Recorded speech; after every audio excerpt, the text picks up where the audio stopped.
Championne vous est présentée par Poisson Packaging. Emballage en carton éco-conçu, compact et ondulé. Poisson Packaging, éco-emballe vos idées.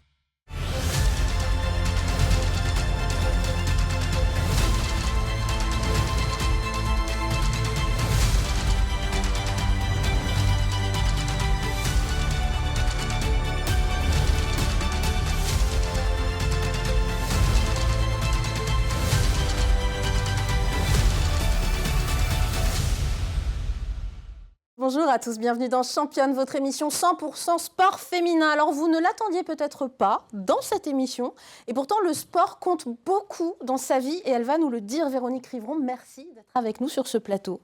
Vous êtes la première vice-présidente du conseil départemental de la Sarthe, commission vie associative, culture, sport, tourisme et patrimoine. On peut faire le lien avec tout ça et vous allez nous le dire.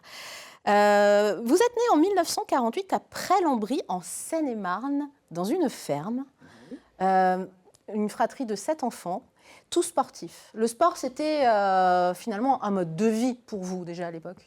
En fait, on était sportifs, mais pas forcément compétitifs. C'est-à-dire qu'on faisait du sport parce qu'on aimait bien. Alors, il y a du vélo, il y avait de la course à pied, il y avait un certain nombre de choses comme ça. Bon, le foot, évidemment. Mais on était plutôt, on fait du sport quand on était... interne, puisqu'à cette époque-là, la ferme était loin des collèges. Donc j'étais interne à 8 ans. Et là, effectivement, j'ai eu la chance d'avoir un collège, une école dans laquelle il y avait beaucoup de sport, ce qui m'a permis de supporter d'être loin de ma famille.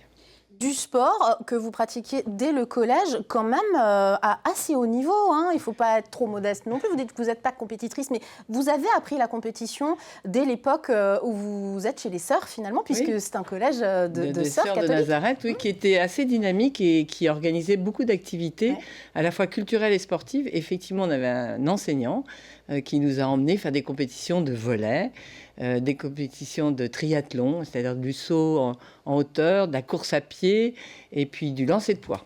Donc là, c'était des équipes de 3 et on se disputait des championnats UXL sur tout le territoire. Et en volley, on allait faire des championnats jusque de Paris. Donc là, on est à Presles-en-Brie, en Seine-et-Marne. Qu'est-ce qui vous amène, quelques années plus tard, dans la Sarthe ? Mais mon mari. Ah bah oui, c'est souvent ça. Hein. Ouais, c'est un Sartois, il est né au Mans, mais il a fait ses études à Paris où on s'est rencontrés parce que la ferme n'était pas loin de Paris et toutes les études supérieures, on les faisait à Paris.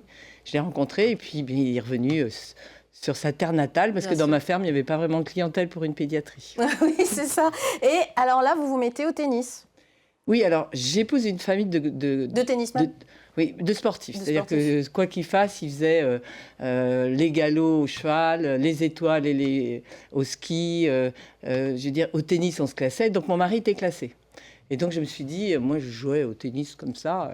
Et je me suis dit, si je veux jouer avec lui, il faut que je me classe. Et là, je suis rentrée au Somme, avec Dominique Lement comme enseignant. Et j'ai progressé et j'ai pu faire des compétitions, jouer en équipe et arriver à un classement de 15-4. Jusqu'à avoir des fonctions au sein du club du Somme. On est dans les années 80. À l'époque, il y a 1500 membres dans cette association sportive extrêmement reconnue en Sarthe. Hein. Oui, alors c'était à la Californie. Ouais. Il y avait une dynamique de sport avec les jeunes, avec les enseignants. Et puis, il y avait des tournois organisés.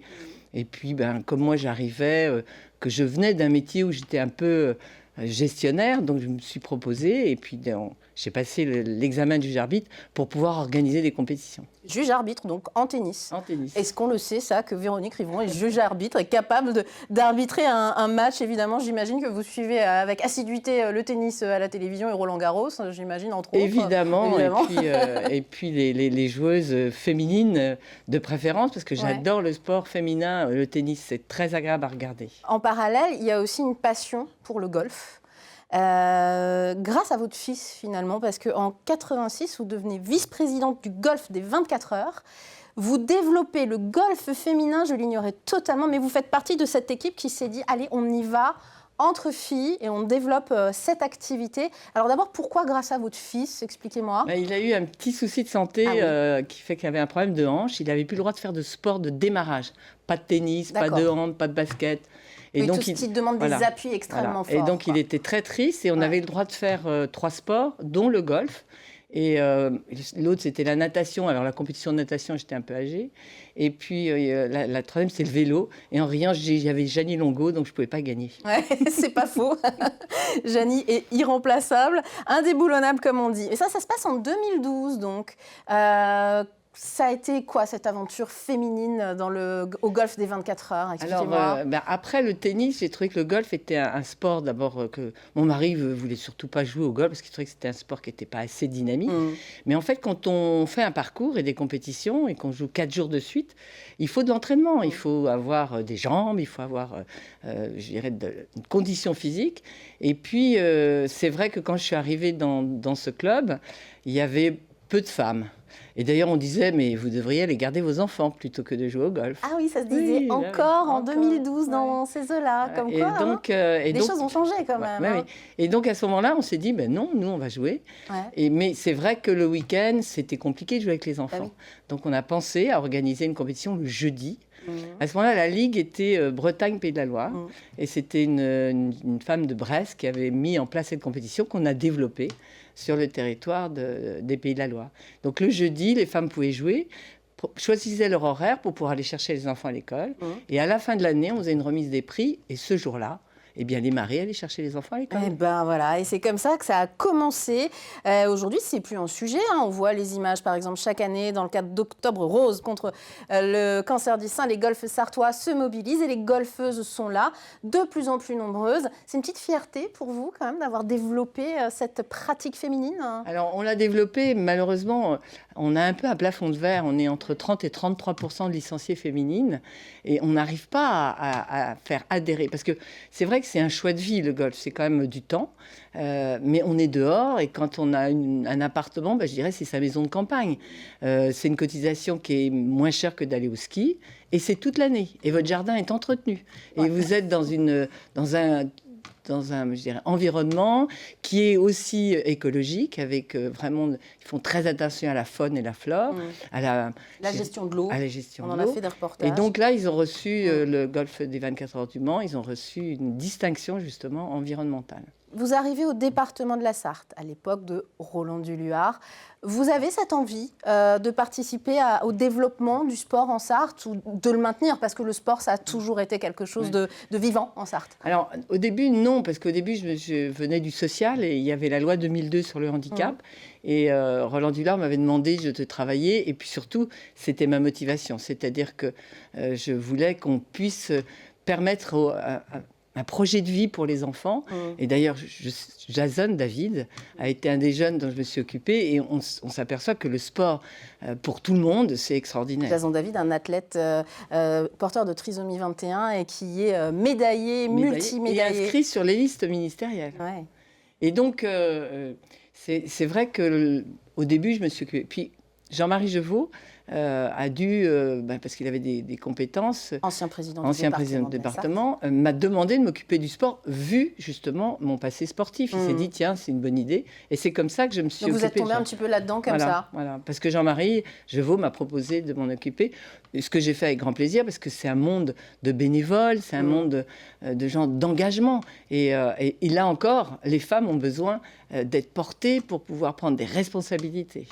On va voir une image de Jean-Marie Jevaux. Je l'ai croisé comme ça, tout à fait par hasard, sur le circuit des 24 heures du Mans en 2024, puisque évidemment, c'est un spectateur assidu des 24 heures du Mans, tel que vous voyez, il est à la cafette, tout simplement. Il mangeait son sandwich. On a discuté quelques minutes.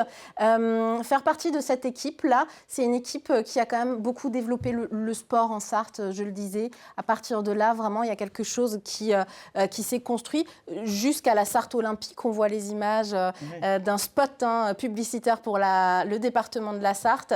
Ça a été jusque-là une évolution, selon vous? Alors positive. Ça a été, en fait, le département est le premier partenaire des sports sartois. Bien sûr. Et c'est surtout, on a créé la maison des sports qui regroupe tous les comités. Et on apporte de l'aide pour gérer les clubs et apporter du soutien à la formation. Donc c'est important. Et être une femme dans le milieu de la politique. Est-ce que le fait d'être sportive, vous avez un petit peu parlé des débuts au golf, par exemple, où ces mesdames étaient censées rester plutôt garder les enfants. Est-ce que ces valeurs sportives, ça vous a aidé peut-être à tenir dans la durée et à aller de l'avant? En fait, le sport, c'est un combat contre soi-même. Donc, on dépasse les limites. C'est un sport de convivialité. C'est un sport où on se forge un caractère parce que après une défaite, il faut repartir. Et donc, ça vous emmène à avoir des challenges, à les relever. Et puis, quand vous avez la chance de gagner, ça vous donne du courage. Je dis toujours que le sport, si vous voulez, il y a des moments difficiles. Et puis, les moments quand ils sont, par exemple, au golf, quand on a réussi un bon coup, c'est tellement agréable et tellement, je dirais, formidable qu'on a envie de recommencer. Et la politique, c'est pareil? Alors, la politique, c'est un peu différent quand même. C'est-à-dire? Je l'ai fait. C'est Jean-Marie Jeuveau qui est venu me chercher au début. Moi, j'aime les gens. J'aime pas les étiquettes. Donc, j'aime bien les gens qui s'investissent pour les autres. Donc, ça, je me suis retrouvée dans ce rythme-là. Et c'est vrai que il faut un petit peu prouver en politique quand on est une femme. Et je crois que c'est l'exemplarité qui fait que on vous admet et on vous respecte. Donc moi, j'ai quand même eu quelqu'un qui n'était pas tout à fait d'accord avec moi et qui un jour m'a dit « Ah, mais vous travaillez, donc vous avez du talent ». C'était une reconnaissance, mais il faut quand même un peu prouver. Et ce matin, justement, dans le Mélim, il y avait une jeune femme qui était mère et qui expliquait la difficulté qu'elle avait en étant mère, de prouver 2 fois plus que les autres qu'elle était capable de le faire. On en est encore un peu là. Vous avez ressenti ça dans votre parcours Alors, politique? moi, non, parce que le sport m'avait appris à être philosophe. Alors, moi, j'ai été nature. Quand ça plaisait pas, on avait qu'à me le dire. Et puis, c'est le dialogue. On n'est pas performant sur tout. On doit être modeste. Et puis, on doit pouvoir travailler les uns avec les autres. Vos combats aujourd'hui, quels sont-ils? Ça va forcément être des combats en lien avec la politique et le sport.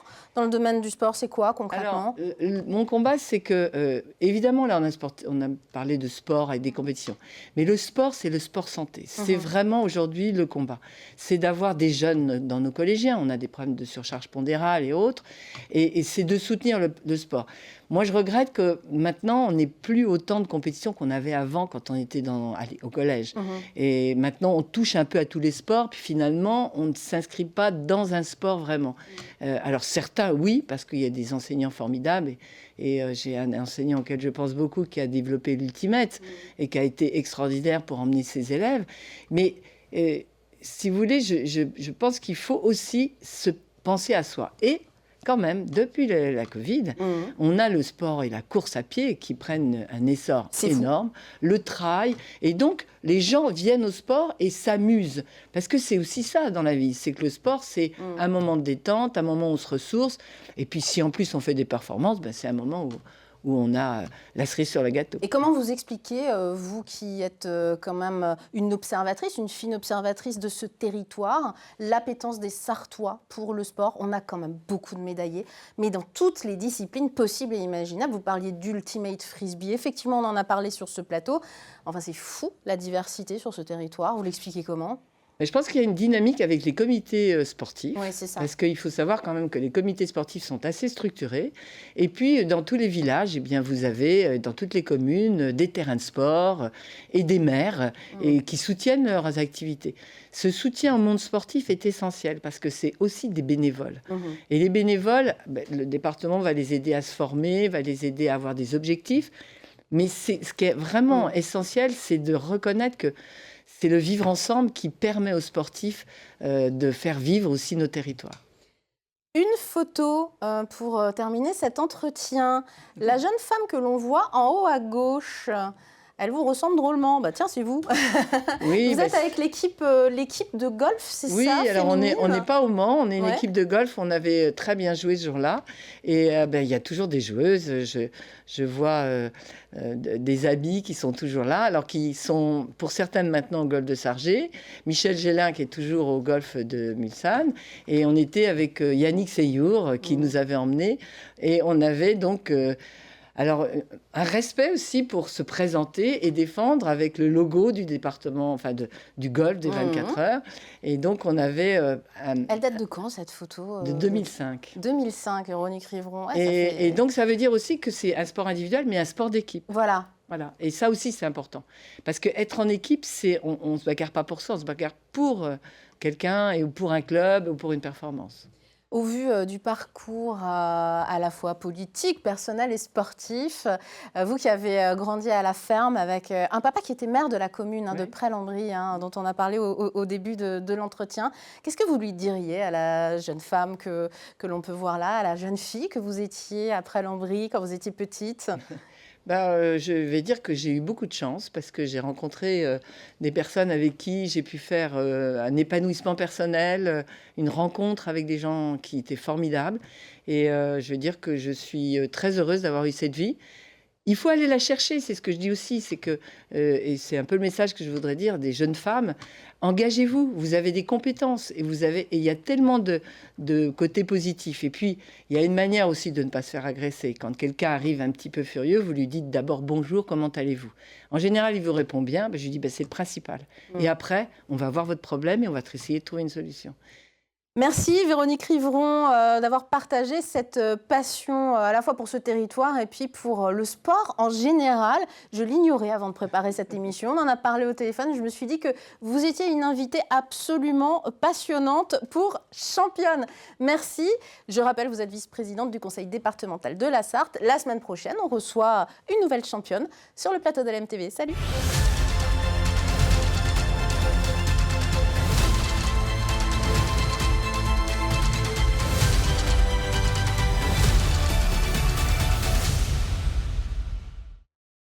Championne vous est présentée par Poisson Packaging.